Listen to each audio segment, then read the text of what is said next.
আপনার বয়স 70 হোক, 80 হোক, 90 হোক, কোনো দরকার নেই।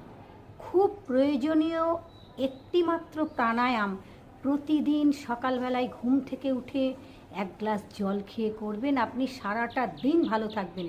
আপনার ফুসফুস, হার্ট, লাংস, লিভার সব ভালো থাকবে। আপনার হবে না উচ্চ রক্তচাপের মতন সমস্যা।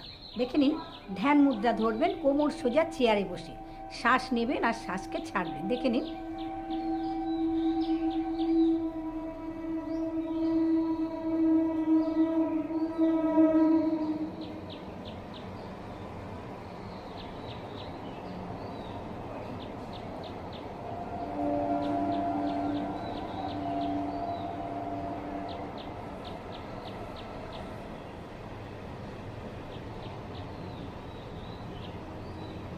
এই ব্রিদিংয়ের সাথে